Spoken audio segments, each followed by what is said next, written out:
Talk with the Nation, presented by the Honorable McKeeva Bush, returns on Vibe FM. Welcome back to Talk with the Nation on Vibe 98.9 FM. I'm your host, Donna Bush, and joining me in the studio right now, our Director of Tourism, Mr. Shomari Scott. He's Director of the Department of Tourism, as well as the President of the Cayman Islands Tourism Association, Mr. Harry Lalli. We've been talking about all the great things that are happening in our tourism industry. As everyone out there probably knows, it's one of our two main pillars of the Cayman Islands that keeps our economy alive and well and solid. So we certainly cannot afford for anything to happen to our tourism industry. Coming back into the show, I'd like to address the tourism industry on the sister islands. Mr. Lalli, if we could talk a little bit about CETA's business associations over on the sister islands and how they're doing over there from CETA's perspective. You do have a sister islands association as well, yeah? Yeah, the sister islands has an association over there called the Sister Islands Tourism Association. Sorry. And CETA, what we do now is every time there's a board meeting of theirs, one of the CETA people will go, and whenever we hold our monthly board meetings here, the president of their association will either fly over or we put him on Skype so that they can be completely, aware of what's going on. Mm-hmm. And like I said, this year my staycation, we went to Cayman Brac in Little Cayman, and I'll tell you, I took the time out just to meet with some of the partners over there. And talking about Little Cayman, I would not change a thing over there. It had the best charm, and speaking with them, they all agree with me, like, leave the airport the way it is. Yeah. Let the traffic be stopped. No development. And if we can just leave Little Cayman as is, I think it will grow on its own and be very successful, because if you lose that real rustic charm, you've lost that product. And Cayman Brac was amazing. I mean, the bluff and the caves, everything over there, it's got such an adventure tourism to it, and it's just a matter of,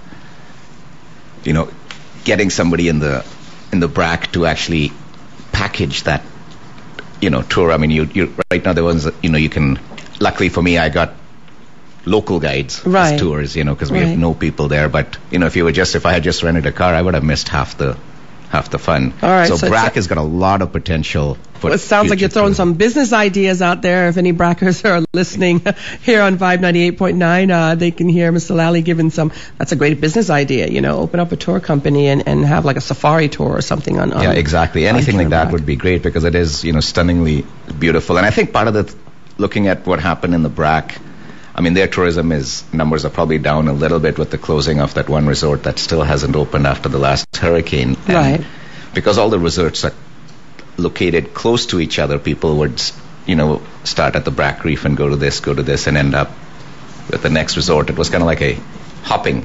Mm-hmm. And I think that once we can get that one resort that's in the middle of that whole strip back up and running, that'll probably be a huge increase, because diving is still very popular over there. Right. But there are a lot of positive things happening over on Cayman Brac in particular right now. I know they're doing getting ready to do some improvements, or doing some improvements to the airport there to make it easier for visitors to flow in and out, which is a great thing there. And I know, Shomari, Mr. Scott, that DOT has been working with various partners. I mean, for instance, recently one of the another radio station had a scavenger hunt, and you guys gave away some Sister Island packages to some of the winners and during that scavenger hunt. Now you're really trying to sell and push the Sister Islands. How is that going? How is that part of the plan in the scheme of things? And the Sister Islands, Cayman Islands. So we always promote the Cayman Islands as 3 islands. Right. So depending on what experience you actually want, then you can decide which island you'd go to. And of course, we would want you to actually travel to all 3. to experience everything that all three islands have to offer. Over the past few years, Little Cayman has done better than Cayman Brac, just due to the H word in Paloma that happened, and they've rebuilt some of the actual infrastructure in regards to visitor accommodations, but it still isn't where it was previously, as to Mr. Lalli's point. Right. That being said, recently this year we actually met with the SITA board and their membership to just start to put together the building blocks to having a marketing plan that's strategically aligned just for the sister islands, that we can split it out from the Cayman Islands in its totality, just because they're different needs. So the first component was actually understanding what the USP truly is. So that was a unique selling proposition for Cayman Brac. And in doing so, we put together a survey. We sent it to their membership. They let us know what they thought the USPs actually are. That's being compiled at this moment. As there were other questions we had in regards to how they do their individual marketing, what types of visitors do they get? Is it majority repeat, or is it new business?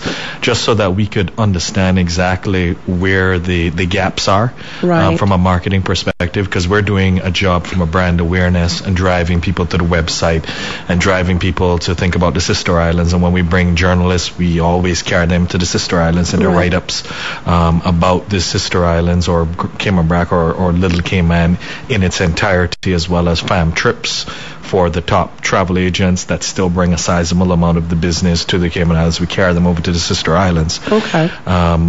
There are different times during the year that they actually need help than Grand Cayman. So it's understanding what times that they truly need help. It's understanding different dynamics are where there may be some gaps in marketing, knowing that persons are using more social media to gather information, to see if there is need for us to maybe put on a smaller type of workshop as to how you keep your customers and reach out to previous customers that you've had.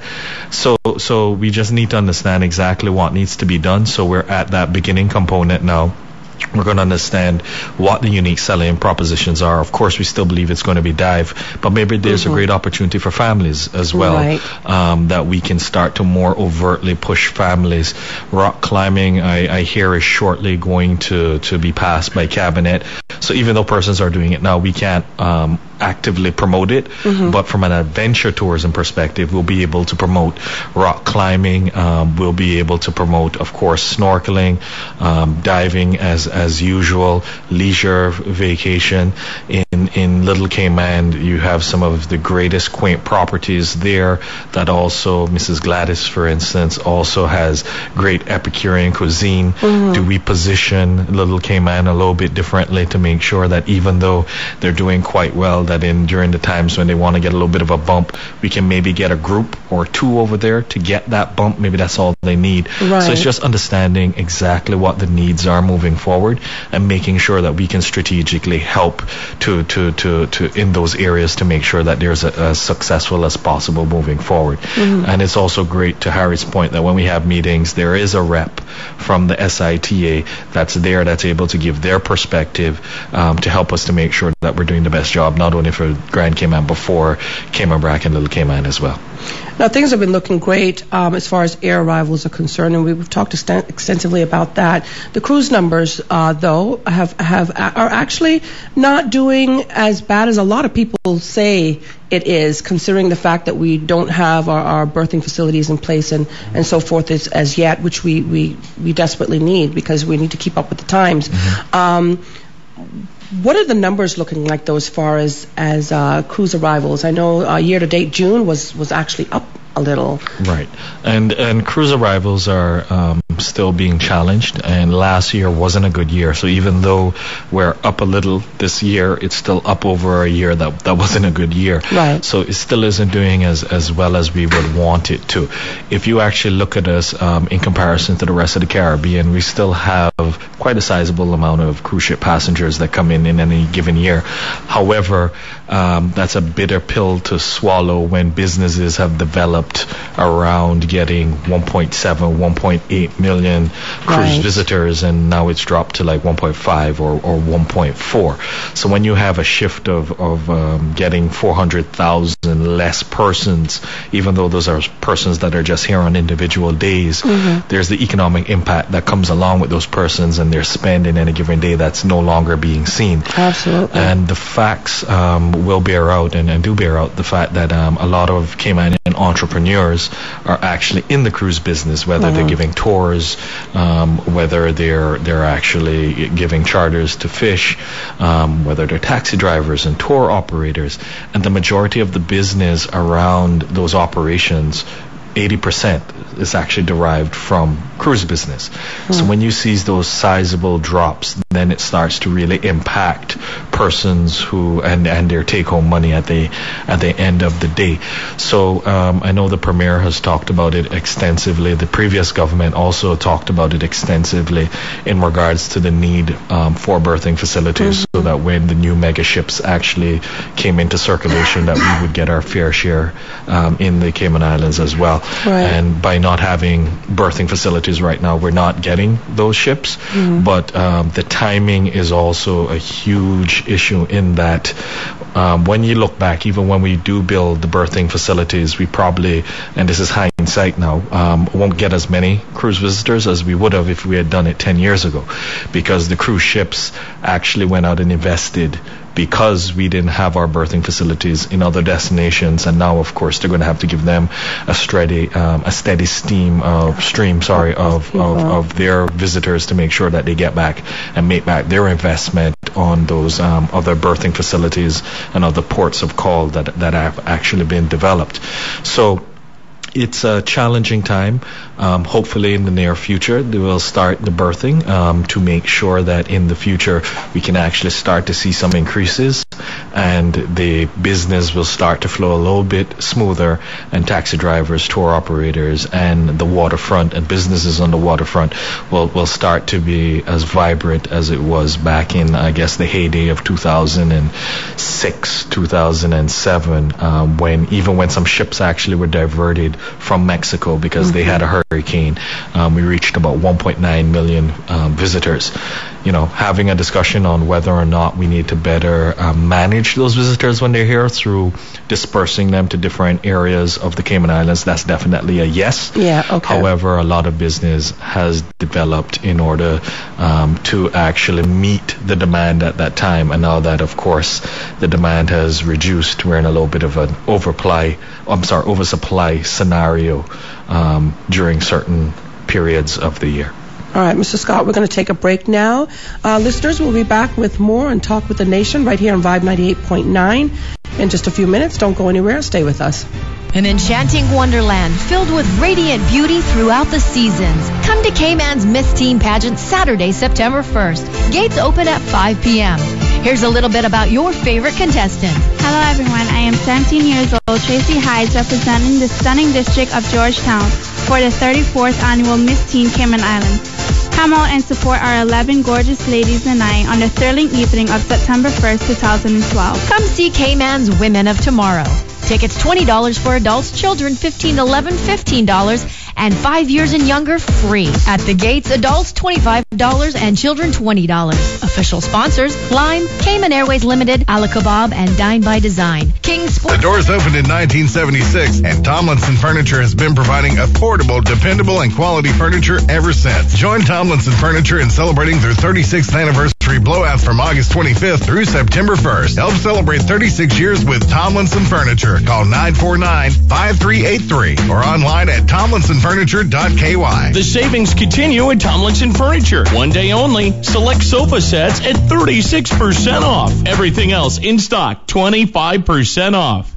Have you been spinning your wheels looking to buy a car? Have you been waiting for just the right time, just the right car, at just the right price? Well, the time is now, the place, Budget Car Rental. Budget Car Rental on Airport Road is reorganizing their fleet and has selected a variety of premium used cars for sale. All vehicles on sale are less than 5 years old. All have been regularly and professionally maintained by certified mechanics, and each and every one was bought brand new direct from the dealer. There's all sorts of models and colors to choose from with prices starting as low as $5,000. You just have to come see for yourself. Call Budget on 949-5605 and set up your appointment. Budget Rent-A-Car in Cayman since 1979. For over 30 years, supplying Cayman's tourists and residents with dependable vehicles and quality transportation. Budget Rent-A-Car Fleet Sales. From South Church Street, Georgetown on my mobile, to surfing the net in Little Cayman, and calling on my landline in Cayman Brac. There's only one network that gives you mobile, internet, and landline wherever you are in the Cayman Islands. Lime, Cayman's best network.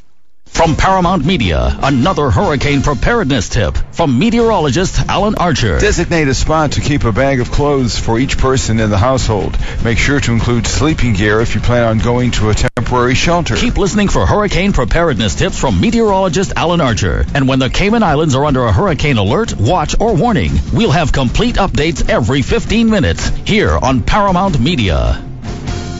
What's affecting our nation? This is Talk with the Nation, presented by the Premier, the Honorable McKeeva Bush on Vibe FM. All right, and welcome back. If you're just joining us or just tuning in, with me in the studio again are Shomari Scott, Director of the Department of Tourism, and Mr. Harry Lalli, President of the Cayman Islands Tourism Association. We are talking tourism. If you're just joining us, you've missed a great conversation so far. A lot of enlightening information coming from these gentlemen and giving us the facts of what tourism truly looks like right now in the Cayman Islands, and the picture is looking very well, if I might add. Before we went to the break, we were talking about cruise tourism, Mr. Scott, and I'd like to continue that a little bit.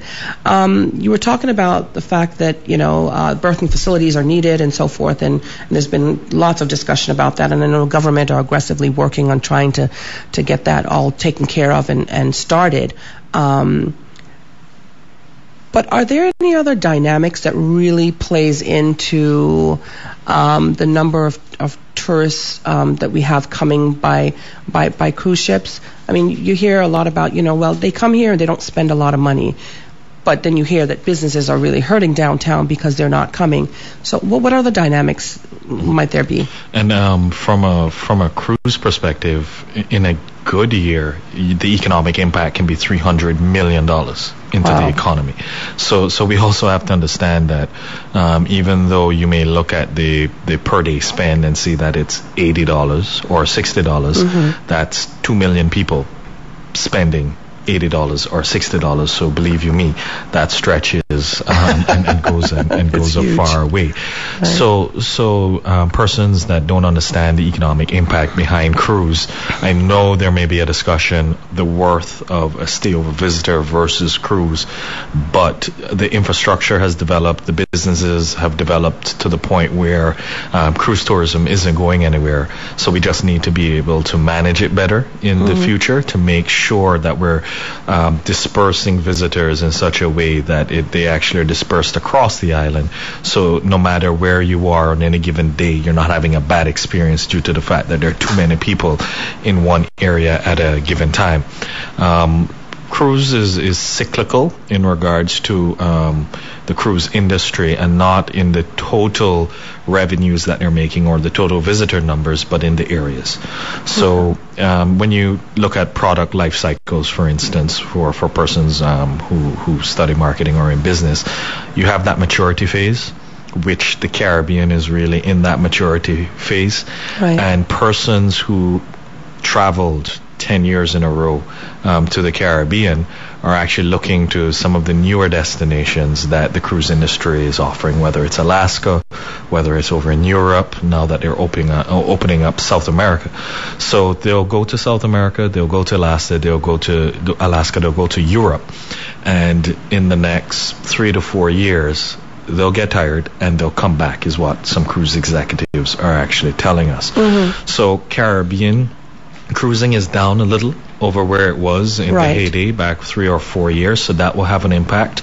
But what also is impacting what's happening here in the Cayman Islands is due to the fact that the smaller cruise ships that we would usually get are the older cruise ships and are the ones that are actually deploying in Europe and sending to South America. So we're losing those, and they've replaced some of those fleets with the newer cruise ships that we currently aren't getting. The one good thing about the Cayman Islands is due to the fact that from a cruise perspective, geography is in our favor. So if you have a western itinerary, you have to pass the Cayman Islands. So it just makes sense for persons to stop here. So, if we were to have birthing facilities tomorrow, would we get back the numbers that we had 5 years ago? Probably not. Would it be a lot better than the numbers we have today? Probably. Yes. So there are many different factors that have occurred. If we built the birthing facilities, and we can't look in the past 10 years ago, other facilities wouldn't have been built, and we would have gotten all of that demand. And back then, I think the FCCA was actually a part of having an agreement where they were going to actually put up some of the capital or most of the capital to build the facilities, and then therefore you bet you that they're going to send the demand here. So there are a lot of many different factors, but hopefully in the future we will have birthing facilities.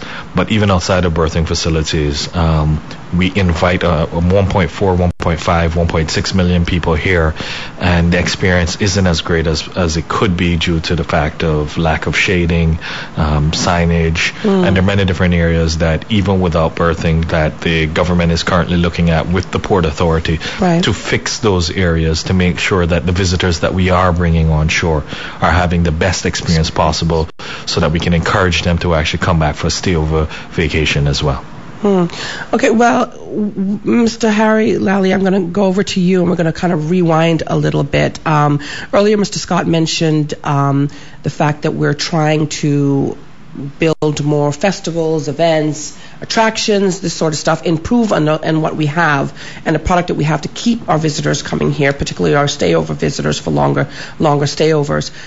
Let's talk a little bit about some of the events that are new, and some of those that have been improved upon, and what target markets are we really trying to reach out to, and how those numbers are looking. Well, one of the biggest events that CITA is involved in is what we call the Taste of Cayman, and this year it's going to be our 25th anniversary. And as you know, Taste of Cayman started in a field. Right. And this year we're going back to the field. Oh, okay. It's actually going to be in Camana Bay. Okay. And I think they call it the Greens or something, the same area that they've had some other big events. Yeah. So we're going to be back in there, and our main focus this year is all things Cayman. So we're going to have everything set up in that field accordingly. So we're really looking forward to that. And Taste of Cayman falls into January, which we call Culinary Month.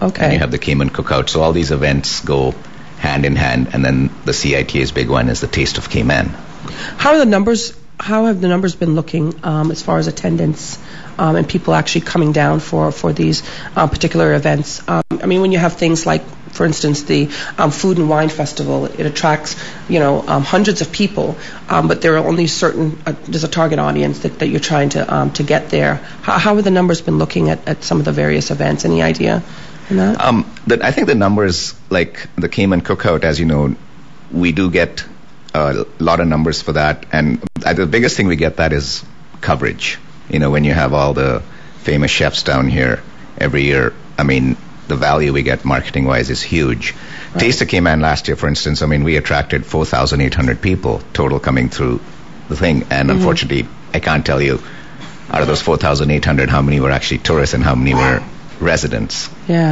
Mr. Scott, sports tourism. It's a word that's in a lot of people's conversations these days. How is a sports tourism plan being looked at going forward? And sports tourism is really a policy decision by the premier as minister and the ministry, and they're working on an actual policy, all-encompassing policy as to how that will move forward. The component that we've moved with is in regards to actually having specific events on island, and a three-prong effort, which is to either generate PR through getting VJs that will come and cover it, or getting celebrities to actually come and partake. So whether next year it's Rafael Nadal Nadal that's here playing tennis, for instance. Right. And you're actually going to get a celebrity endorser of the Cayman Islands here, and all the media that follows, and of course through his Facebook and Twitter, the millions of persons that he reaches personally to tell them about the Cayman Islands experience. That's another leg of it, as well as the actual visitation and the economic impact, direct economic impact behind the visitation.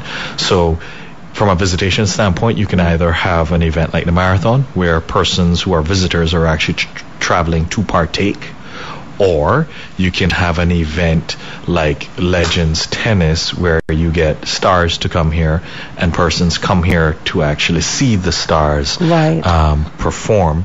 Or you can also have an event such as squash, which teams travel to come to partake in the actual event, and then the economic impacts of teams that are coming to actually participate, and their family and friends that are coming to watch them participate as well. So that's how we look at different events in those three aspects, and we always want to make sure that we're getting a return on our investment in one of those arenas.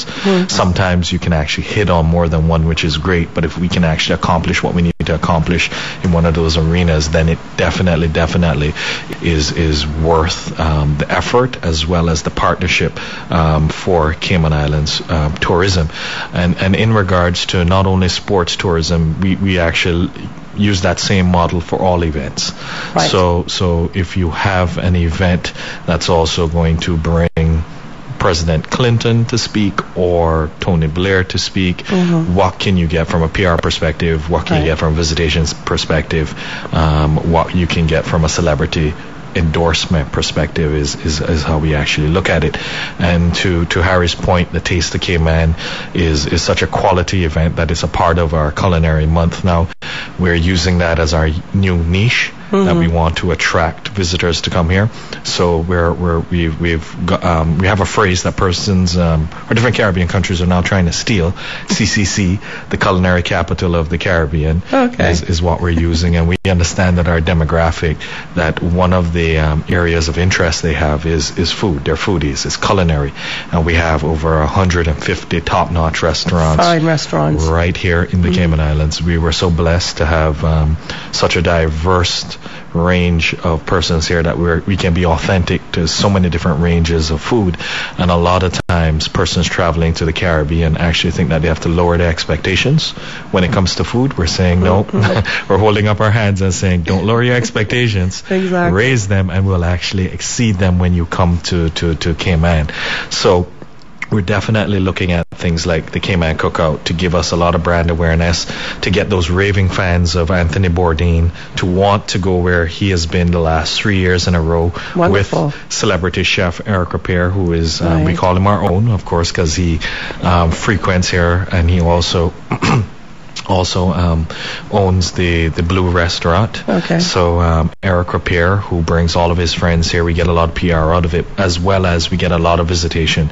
So this past January for a lot of properties was the actual best January since opening their doors. Oh, wonderful. So even though it's high season, it was the best January for many properties, and we're now seeing the spillover where persons aren't just staying at the Ritz, they're staying at the Marriott, they're staying at the Westin.